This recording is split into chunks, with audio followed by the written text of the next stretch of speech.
If I went missing for 5 years and you got remarried, would you leave your new wife for me?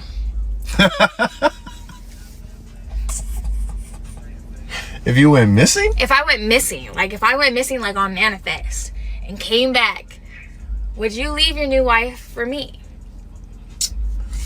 Made a commitment.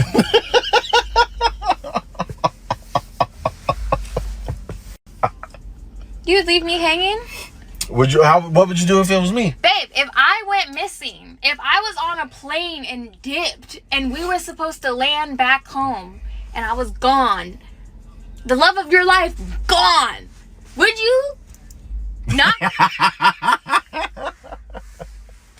Is she worth us? Quit making up these scenarios in your head, man. Well, are you happy with her?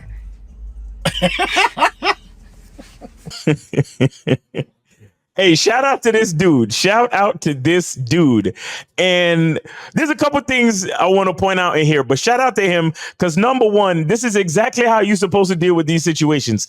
Laugh that shit off. We can't always respond to anything a woman puts in front of us, right? As men, we have to know who we are, right? We have to have a masculine identity. If we have a strong masculine identity, we know who we are. We know exactly what to respond to, and we know exactly what not to take seriously and what to laugh off. Now, what I want to explain about this exchange is that the man is definitely a masculine man, and he seems to have a strong masculine identity.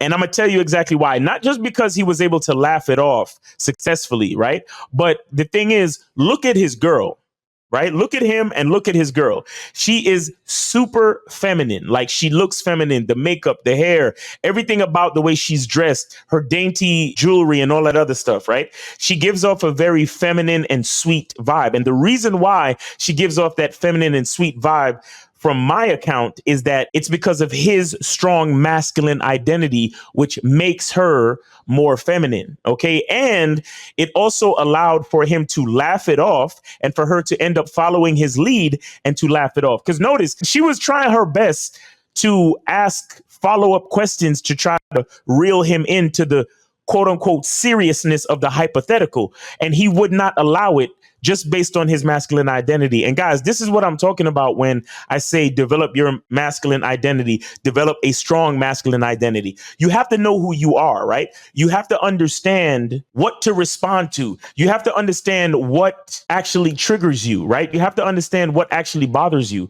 And when you know who you are, you know what those things are, and you don't let certain irrational and hypotheticals cause you to be dragged into an argument or cause you to be dragged into something that is dysfunctional or toxic.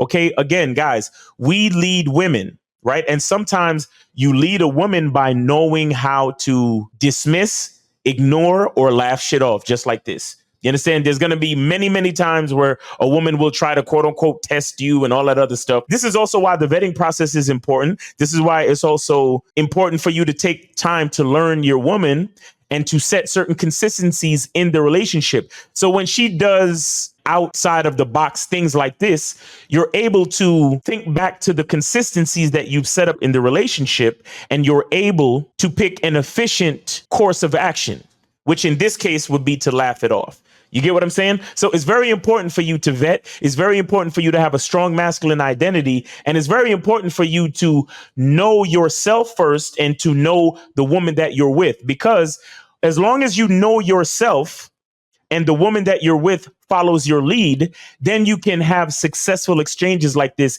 even when she's doing her best to try to get you into some type of lame argument based on some nonsensical, irrational, hypothetical situation. All right, guys. So it's very important to keep a strong masculine identity. So remember, guys, know who you are, vet, set consistencies, and know when to engage and know when to ignore and know when to laugh shit off. All right. So it's your boy, Miles Cunningham. Hope you got something from this video. Hope you're having a great day. Be good to yourself. And remember, the truth is inside you. Peace.